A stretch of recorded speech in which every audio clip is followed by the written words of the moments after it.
Salam əziz şagirdlər və valideynlər, hər birinizi xoş gördük kanalımda. Bugün yenə 5-ci sinif Azərbaycan dili dərsliyinin 1-ci hissəsindəki dərslərimizə davam edirik. Artıq səhifə 24-dəyik, 2-ci bölməyə keçdik. Bölmənin adı mənəvi dəyərlər.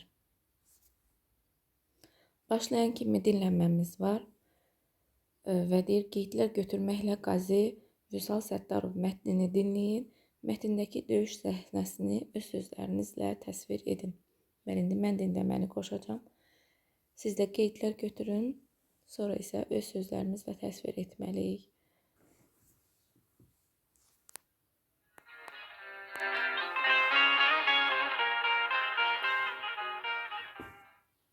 Qazi Vüsal Səttarov. İkinci Qarabağ Savaşı başlayanda Vüsal ali məktəbdə təhsil alırdı. Müharibə xəbərini eşidən kimi təhsilini yarımçıq qoyub cəbhəyə yollandı. Əslən Zaqatala rayonundan olan Səttarov Vüsal Ramizoğlu bölük komandiri idi. 2020-ci il oktyabrın 6-sında düşmən Vüsalgilin bölüyünü minamyot atəşinə tutur. Vüsal həmin günü belə xatırlayır.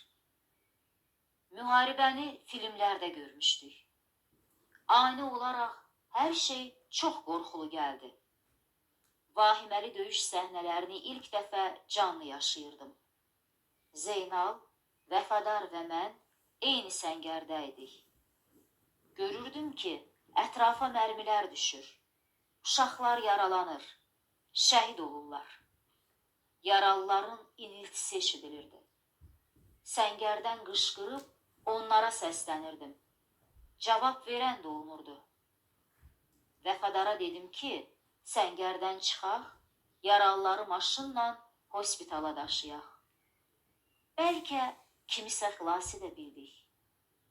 Səngərdən çıxan kimi bizi də vurdular. Ayağımdan və qulağımdan yaralandım. Amma fikir vermədim. Biz avtomatların qundağındakı rezinləri çıxarıb, yoldaşlarımızın yaralarını sarıyırdıq ki, qanaxma olmasın. Onları və şəhid olan dostlarımızı çiynimizə alıb maşınlara yığdıq və Horadizdəki hospitala apardıq.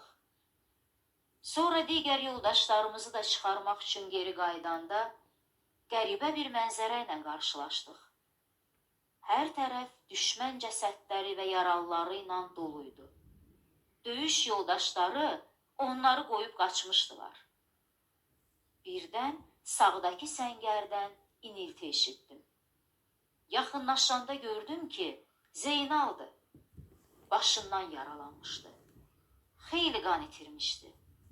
Tez onu belimə götürüb maşına apardım. Sonradan eşitdik ki, 9 nəfər yaralımız sağalıb. Lakin Zeynalı xilas etmək mümkün olmayıb. Dostları Zeynalın ölümü ilə heç cür barışa bilmir, özlərini günahkar sayırdılar. Bəlkə biz gecikdik, vaxtında hospitala çatdırmadıq, deyə əzab çəkirdilər. Bir həftə sonra Cəbrayıl alındı.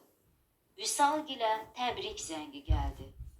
Bu zəng Vüsalı bəlkə də geri alınan torpaqlar qədər sevindirdi. Zəng edən Zeynaldı. Sən demə, onun ölüm xəbəri yalanmış. 44 günlük vətən müharibəsi bizim xalqın əzmini, birliyini ortaya qoydu.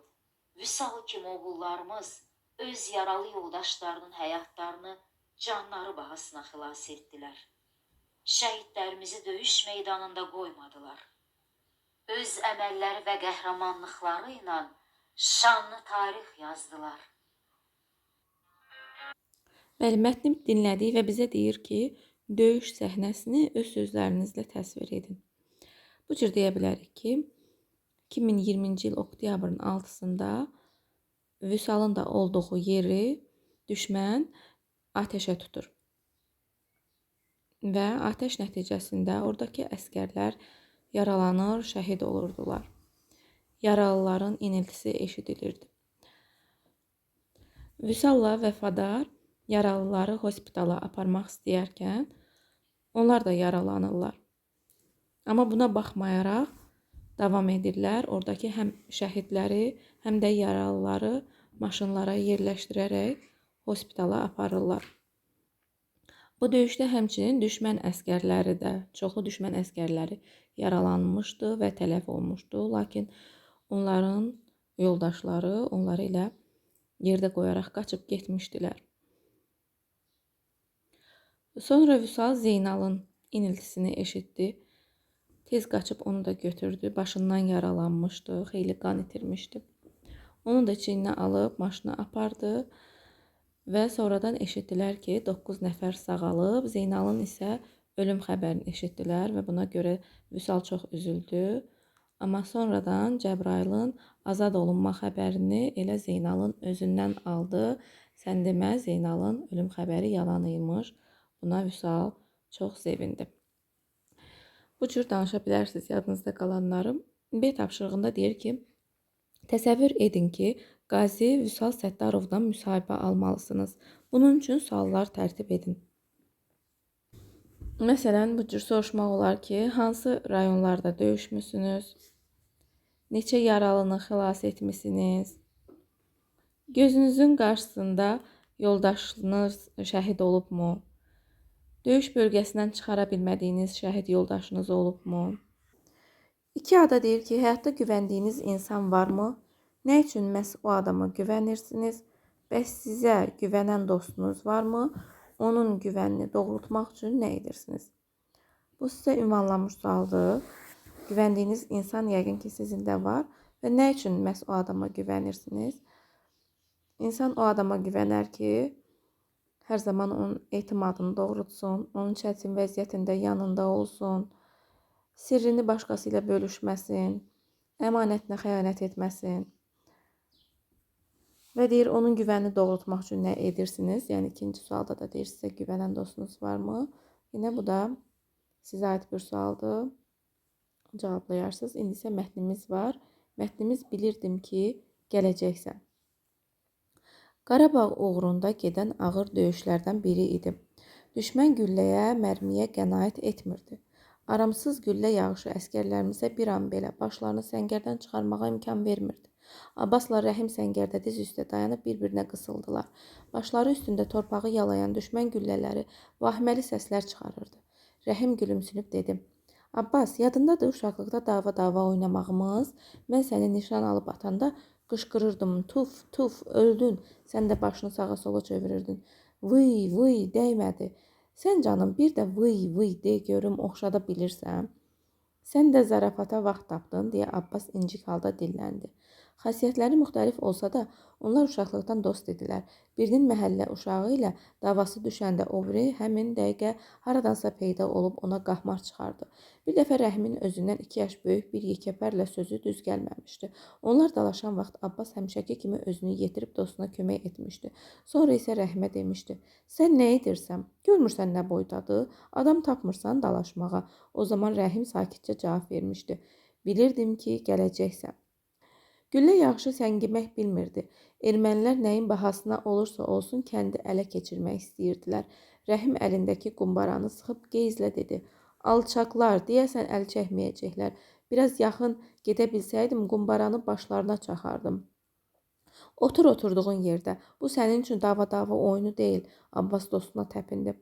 Yox, daha səbrim çatmır. Bunu deyib Rəhim səngərdən sıçradı. 10-15 addım qaçıb əlindəki qumbaranı var gücü ilə düşmənə tərəf atdı. Elə həmin an üstünə yağan güllələrdən Rəhim yerə sərildi. Rəhim! Abbasın harayı ateş səslərini batırdı. O irəli atılmaq istəyəndə yanındakı gizir qolundan yapışdı. Dəyməz. O güllələrdən heç kim sağ qurtara bilməz. Gizirin sözü ağzında qaldı. Abbas onun əlini itələyib səngərdən çıxdı. Düşmən güllələri qulağının dibində vıyıldayırdı. Amma o heç nəyə fikir vermirdi. Özünü Rəhimə çatdırdı. Onun başını qolları üstünə aldı. Rəhim nə isə demək istəyirdi. Abbas qulağını onun güclə tərpənən dodaqlarına yaxınlaşdırdı. Sonra dostunu bağrına bastı. Birdən ateş səsləri kəsildi. Üz-üzə dayanmış əsgərlər heyrətdən donub qalmışdılar. Qeyri-ixtiyarı barmaqlarını avtomatın tətiyindən çəkib bu mənzərəni seyr edirdilər. Abbas dostunu kürəyinə alıb səngərə doğru irəlilədi. Düşmən özünə gəlib yenidən atəş açmağa başlayanda o artıq səngərdə idi. Gizir hərəkətsiz qalmış Rəhmin üzünə baxdı. Başını bulayıb Abbasa dedi: "Sənə dedim ki, özünü boş yerə təhlükəyə atmağa dəyməz." Boş yerə değildi. Onun son sözlərini eşitmək üçün ölümə getməyə dəyərdi. Müəllif Rafiq Ələkbəroğlu. Bəli, çox təsirli bir mətn oxuduq. Burada söz boğçasında sözlərimiz var. Gəlin əvvəlcə o sözlərin izahına baxaq lüğətdə. İlk sözümüz peyda olmaqdır. Feildir. Aşkara çıxmaq, meydana çıxmaq, görünmək deməkdir. Nümunədə işlənib birdən-birə haradansa bir qarı peyda oldu. Növbəti sözümüz səngimək. Feildir. Yavaşımaq, azalmaq, inkişafdan qalmaq, ləngimək. Cümlədə birazdan yağış səngidim. Növbəti sözümüz qaxmar çıxmaq. Feildir. Çətin vəziyyətdə müdafiə etmək. Nümunə işlənib Kərim dostunun mübahisədə məğlub olduğunu görüb ona qaxmar çıxdı. Növbəti söz qeyzlə. Zərfdir. Qəzəblə, hirslə, hiddətlə deməkdir. Nümunə sərkərdə qeyzlə əlini qılınca atdı. Təpinmək sözünə baxaq. Feildir. Acıqlanmaq, bərk danlamaq, üstünə qışqırmaq. Nümunə Rızaquluya elə təpinmişəm ki, qorxusundan evdən çölə çıxa bilmir. Növbəti söz tətik. İsimdir. Odlu silahlarda atəş açmaq üçün barmaqla geri çəkilən mil. Nümunə o gözünü yumub tüfəngin tətiyini çəkdi. Və son sözümüz gizirdir. Onu da tapaq. O da burada. İsimdir. Hərbi rütbə, kiçik komandir deməkdir. Nümunə gizir səngərdən birinci çıxıb döyüşçülərini hücuma səslədi. Qayıdaq səhifələrə, əvvəlki səhifələrə. B-də deyir, söz və ifadələrin mənalarını müəyyən edin və cümlədə işlədin. Artıq biz bunların mənasını dedik. Burada da birləşdirək. Peyda olmaq dedik ki, görünmək, meydana çıxmaqdır. Yəni C uyğundur. Qaxmar çıxmaq, çətin vəziyyətdə müdafiə etməkdir. D uyğundur. Qeyzlə, acıqla, hiddətlə C uyğundur. Təpinmək, deməli, acıqlanmaq, danlamaq, üstünə qışqırmaq B uyğundur. Səngimək, yavaşımaq və azalmaq. Və deyir, bunları cümlədə işlədin. Peyda düzdür, əslində lüğətdə də cümlələrdə işlədilmişdi, amma biz də gəlin başqa cümlələrdə işlədək. Nümunə kimi yenə. Peyda olmaq, birdən göy üzündə qara bulud peyda oldu. Qaxmar çıxmaq, dostum haqsız yerə danlananda mən ona qaxmar çıxdım. Qeyzlə, o qeyzlə qapını çırpıb otaqdan çıxdı. Təpinmək, müəllim dərsə hazır gəlməyən uşaqlara təpindi. Səngimək, gecədən yağan yağış səhərə doğru səngidi. C-də deyir ki, avtomat hissələrinin adlarını müəyyən edin. Tətik, lülə, qundaq, daraq. Və deyir ki, bu sözlərin izahını verin və lüğətdəki izahla müqayisə edin. Nümunə verib daraq sözünün izahı verilib. Burada odlu silahda patronların yerləşdiyi sandıq, qutu və nömrəsində yazıb, yəni bura daraqdır. Patronlar burada olur. Tətik nədir? Tətik 3-dədir. Mətndə də oxuduq ki, düşmənlər tətik çəkmədilər. Deməli, bunun izahını biz necə verə bilərik? Məsələn, bu cür izah verə bilərik ki, silahı ateşə gətirmək üçün hərəkət etdirilən yeri və yaxud da. Lülə nədir? Lülə bu hissədir, 1-dir. Qundaq isə buradır. Siz şəkillərə baxıb izah verə bilərsiniz. Əsas izahları bu cürdür ki, lülə odlu silahların gülləyə istiqamət verən boru şəkilli hissəsidir. Tətik odlu silahların atəş açmaq üçün barmaqla geri çəkilən hissəsidir. Qundaq tüfəngin ağac hissəsidir. C-də araşdırma var. Deyir, Azərbaycan silahlı qüvvələrindəki hərbi rütbələri, xoruz imkan vermədi. Hərbi rütbələri kiçikdən böyüyə ardıcıllıqla düzün. Mayor, gizir, yazılı polkovnik, general, çavuş, kapitan. Kiçikdən böyüyə doğru düzməliyik. Burada ən kiçiyi çavuşdur. Bir yazaq çavuşa. Sonra gəlir Gizir 2. Sonra gəlir Kapitan 3. Sonra Mayor 4. Sonra Polkovnik. Ən böyük rütbədə generaldır 6. Keçirik səhifə 26-ya. Düşün və cavab ver. Bilirdim ki, gələcək mətninin verilmiş yarımbaşlıqlara uyğun gələn hissələrini müəyyənləşdirin. Mətndə hansı hissə hadisələrin ardıcıllığını pozur? Deməli, dostların səngərdə söhbəti, qayğısız uşaqlıq illəri, düşmən üzərinə hücum, Abbasın şücaəti. Deməli, bu hissə Abbasla Rəhim səngərdə diz üstə dayanıb bir-birinə qısıldılar. Buradan başlayır. Bura qədər dostların söhbətidir, söhbət eləyirlər. Bundan sonra isə onların uşaqlıq illəri haqqında yazılmışdı. Deməli, bilirdim ki, gələcəksən. Bura kimi onların uşaqlıq illəri haqqındadır. Sonra yarımbaşlığımızın adı nə idi? Düşmən üzərinə hücum. Bəli, sonra Rəhim düşmən üzərinə hücum edir. Ondan sonra başlayır Rəhimin hücumu, yəni düşmən üzərinə hücum. Bura kimi. Rəhim yerə sərildi. Ondan sonra isə Abbasın şücaəti. Abbas gedir düşmən üzərinə Rəhimi götürməyə. O da hara qədərdir? O da elə bundan sonra hamısı buna aiddir. Abbasın şücaətinə aiddir sona qədər. Və bizə soruşur ki, hansı hadisələrin ardıcıllığını pozur? İkinci pozur qayğısız uşaq illəri. Çünki burada müharibə dövründən söhbət gedir, amma uşaqlıq illəri daha əvvəl baş veribdir. B-də deyir, mətndəki hansı epizod sizə daha çox təsir etdi? Səbəbini izah edin. Bu da yenə sizə ünvanlanmış sualda ola bilər. Sizə başqa hər hansı bir epizod təsir edə bilər. Onu deməlisiniz və səbəbini izah etməlisiniz. Məsələn, deyə bilərik ki, ən sondakı epizod təsir etdi. Abbas dedi ki, boş yerə deyildi. Onun son sözlərini eşitmək üçün ölümə getməyə dəyərdi. Əslində burada Rəhimin son sözləri verilməyib. Amma mətnin adından, mətndəki söhbətlərdən biz başa düşürük ki, Rəhim Abbasa hər zaman güvənibdi.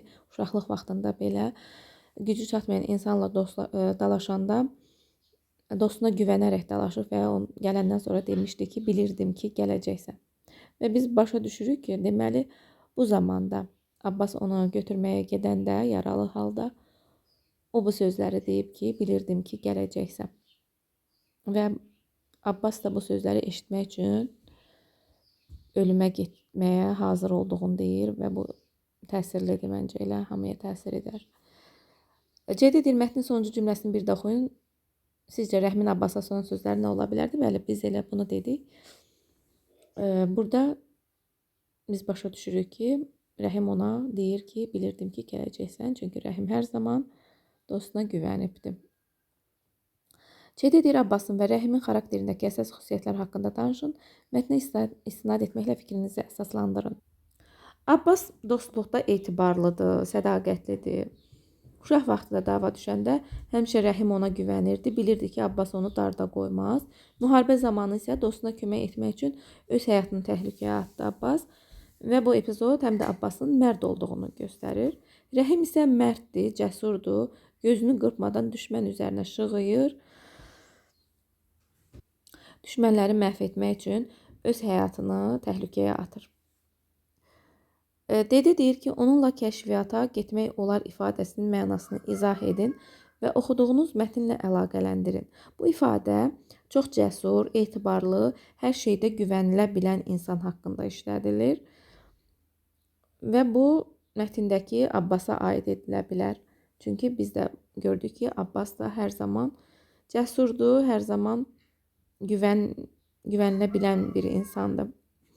Ededir Qazi Vüsal Səttarov və bilirdim ki, gələcəksən mətnlərini aşağıdakı göstəricilər üzrə müqayisə edin. Növü, məzmunu, mövzusu, ideyası. Deməli, mətnin növü Qazi Səttarovda qeyri-bədii idi. Bilirdim ki, gələcəksən mətni isə bədii mətindir. Məzmunu Qazi Vüsal Səttarovun məzmunu bu cür idi ki, döyüş zamanı düşmən tərəfi öz yaralılarını buraxıb qaçmasından, Azərbaycanlı əsgərlərin öz yaralı yoldaşlarını döyüş bölgəsinə qoymamasından bəhs olunurdu. Bilirdim ki, gələcəksənin məzmunu isə dostların bir-birinə sədaqətindən, güvəncindən danışılır. Mövzusu Qazi Vüsal Səttarov mətninin mövzusu müharibə idi. Bilirdim ki, gələcəksənin mövzusu isə dostluq idi. İdeyası, hər ikisinin ideyası əslində eyni idi. Əsl insan, mərd döyüşçü öz yoldaşını darda qoymamalıdır, ona arxadayaq olmalıdır. Biz dedik ki, Qazi Vüsal Səttarov mətninin növü qeyri-bədii idi və burada qlosaridə bu haqda yazılıbdır. Mətnin növü dedikdə bədii və qeyri-bədii mətnlər nəzərdə tutulur. Bədii mətnlərin məqsədi oxucunu düşündürmək, duyğulandırmaqdır. Qeyri-bədii mətnlər isə oxucunu bilgiləndirmək, maarifləndirmək, hər hansı fikrə inandırmaq məqsədi daşıyır. İndi əl tapşırığına baxaq. Müzakirə var burada. Deyir, sizcə döyüşdə qələbə çalmaq üçün əsgərlərin hansı keyfiyyətləri olmalıdır? Döyüşdə qələbə qazanmaq üçün əsgərlərdə zəruri olan mərdlik, vəfa, sədaqət, vətənpərvərlik, qayğıkeşlik keyfiyyətləri olmalıdır. Yazıya aid tapşırıq var burada. 4 ada cütlərlə işdir. Mətnin qəhrəmanlarına məktub yazın. Vüsal Səttarova məktub, Abbasa məktub. Mən nümunə olaraq 2 məktub oxuyacağım. Siz isə öz sözlərinizlə yazsaz təbii ki, daha gözəl olacaq. Salam Vüsal, necəsən? Mən 5-ci sinifdə oxuyuram. Bugünkü dərsdə sənin 2-ci Qarabağ savaşından xatirələrini dinlədik. Sənin kimi igid oğullarımızın vətənin hər qarış torpağı üçün necə fədakarlıqla döyüşdüyünü bilirdik. Yaralı yoldaşlarınızı, eləcə də şəhid olmuş oğulları öz çiyinlərinizdə daşımağınızı, döyüş bölgəsindən çıxarmağınızı eşidəndə qürur duydum. Çünki siz dostlarınızdan ötürü özünüzü təhlükəyə atmısınız. Həmin vaxt öz həyatınızı itirə bilərdiniz. Amma siz heç nədən qorxmadan dostlarınızın köməyinə getmiş, onların həyatını xilas etmisiniz. Bu böyük fədakarlıq, misilsiz qəhrəmanlıq nümunəsidir. Mən səninlə və yoldaşlarını darda qoymayan bütün qazilərimizlə fəxr edirəm. Nə yaxşı ki, səni tanıdım. Mən səndən çox şey öyrəndim. Təşəkkür edirəm, Vüsal. Hörmətlə 5-ci sinif şagirdi Əliyev Nicat. 2-ci məktub. Salam Abbas, mənim adım Aygündür. Təbii ki, siz öz adınızı yazmalısınız. Dediyim kimi, bunlar nümunədir. 5-ci sinifdə oxuyuram. Sənin Rəhimlə olan dostluğun mənə çox doğma gəldi. Sizin bir-birinizə olan etibarınız və güvəniniz çox gözəldir. Uşaq vaxtı da bir-birinizə sadiq olmusunuz. Böyüyüb olanda da. Rəhim kimi mərd, ölümdən qorxmayan, vətən üçün canından keçən bir dostun olduğu üçün sən çox xoşbəxtsən. Bilirəm ki, Rəhim də sənin kimi bir dostu olduğuna görə həmişə qürur hissi keçirib. Mənim də sənin kimi dostum var, adı Fidandır. Rəhim sənə güvənən kimi mən də həmişə Fidana güvənmişəm. O hər çətinlikdə yanımdadır. Fidan həmişə mənə irəq tutur ki, hər işdə tələsirəm, tək qərar verirəm. Mən Fidanın haqlı olduğunu bilirəm, amma cavab verə bilmirəm. Demirəm ki, sənə arxayınam. İndi isə cavabım var. Ona güvəndiyimi bu kəlmələrlə bildirəcəyəm. Bilirdim ki, gələcəksən. Mən sənə minnətdaram, Abbas. Çox sağ ol. Nə yaxşı ki, sizin kimi dostlar var. Hörmətlə Aygün. B-də isə deyir, bir-birinizin məktubunu oxuyun və münasibət bildirin. Keçirik səhifə 27-yə. Dil qaydaları var bu səhifədə. Leksik və qrammatik məna. Əslində bunu 4-cü sinifdə də keçmişdik. Bu dəfə də təkrarlayacaq. Daha da biraz geniş öyrənəcəyik. 5A-da deyir ki, aşağıdakı cümlələri oxuyun və sualları cavablandırın. Şəhərin küçələri ilə bir qərib yolçu addımlayırdı. Yad, gəlmə, yerli olmayan hansı sözün izahıdır? Qərib sözünün izahıdır. Bu sözün izahını da əvvəlki dərslərdə demişdik. Cümlədə hansı söz ayrılıqda heç bir suala cavab vermir? İlə sözü heç bir suala cavab vermir. Çünki köməkçi nitq hissəsidir. Yadda saxla, sözün ifadə etdiyi anlayış onun leksik mənasıdır. Məsələn, şamdan şan qoymaq üçün altlıq. Qrammatik məna dedikdə sözün hansı nitq hissəsinə aid olması, quruluşca növü, cümlədə rolu, digər qrammatik xüsusiyyətləri nəzərdə tutulur. Məsələn, şamdan isimdir, təkdədir, ümumidir, konkretdir, düzəltmədir. Əsas nitq hissələrinə aid olan bütün sözlərin həm leksik, həm də qrammatik mənası var. Köməkçi nitq hissələrinə aid sözlərin isə yalnız qrammatik mənası olur. İndi tapşırıqlarımıza baxaq. B'də deyir, cümlədə fərqləndirilmiş sözlərin izahını oxuyun və hər bir izaha uyğun sözü müəyyən edin. Baxışından sərtlik, cəsarət və yorğunluq yağırdı. Burada izahlar verilib. Qorxmazlıq, hünər, cürət. Bunlar cəsarət sözünə uyğundur. Bədənin gücdən düşməsi taqətsizlik, yorğunluq sözünün izahıdır. Yəni leksik mənasıdır. Möhkəmlik, ciddi sarsılmazlıq, bu isə sərtlik sözünün leksik mənasıdır. C'də deyir ki, sözlərin qrammatik mənaları ilə uyğunlaşdırın, hansı nitq hissəsinə aid olduğunu müəyyən edin. Deməli, sözlərimiz qapqara, yazdım, siz, tez-tez. Üçüncü fikirdən qapqara sifətdir. Bunu biz yazmalıyıq, yazılmayıb, hansı nitq hissəsi olduğu. Amma qrammatik mənalara baxaq, hərəkətin tərzini bildirir. İkinci şəxsin cəmindədir, çoxaltma dərəcəsindədir, çıxışlı haldadır. Birinci şəxsin təkinə, keçmiş zamana aiddir, varlığın sırasını bildirir. Qapqara çoxaltma dərəcəsində olan sifətdir, C-yə uyğundur. Yazdım, feildir. Və bu birinci şəxsin təkinə, keçmiş zamana aiddir, yəni D-yə uyğundur. 2. Siz əvəzlikdir. Yazırıq, əvəzlik. İkinci şəxsin cəmidir, bəli, B uyğundur bura. Tez-tez zərfdir. Hərəkətin tərzini bildirir, A-ya uyğundur. Üçüncü saydır. Varlığın sırasını bildirir, E uyğundur. Fikirdən isimdir və çıxışlı haldadır, ona görə Ç yazırıq burada. Hər bir nitq hissəsinə aid bir söz verilibdir. Nitq hissələrinin adını yazdıq və uyğunlaşdırdıq ona aid olan mənaya, qrammatik mənaya. C-də deyir ki, cümlələrdəki sözləri cədvəl üzrə qruplaşdırın. Astara rayonu həm də çayı ilə məşhurdur, əlbəttə sən də haqlısan. Deməli, leksik və qrammatik mənası olan sözləri bura yazacaq, yalnız qrammatik mənası olan sözləri isə ikinci sütuna yazacaq. Astara sözünün leksik və qrammatik mənası var. Ona görə birinci sütuna uyğundur. Rayon sözünü də həmçinin əsas nitq hissəsidir. Həm də isə bunlar yalnız qrammatik mənası olan sözdür. Deməli, bunu ikinci sütuna yazacaq. Çayı əsas nitq hissəsidir, birinci sütun. İlə isə köməkçi nitq hissəsidir. Yəni, hansı sözdə ki, sual verə bilmirik, köməkçi nitq hissəsidir. Deməli, yalnız qrammatik mənası var. Məşhurdur isə necədir? Məşhurdur. Sual verə bilirik. Deməli, bunun leksik mənası da var. Əlbəttə, sual vermək olmur, modal sözdür. Bu, ikinci sütuna aiddir. Sən əvəzlikdir. Kimsən? Birinci sütuna aiddir. D, sual vermək olmur, leksik mənası yoxdur. Ona görə ikinci sütuna aiddir. Haqlısan, bu isə birinci sütuna aiddir. Bəli, tapşırıqlarımız bitdi. Ümid edirəm sizlər üçün faydalı oldu. Sağ olun, yeni videolarda görüşərik.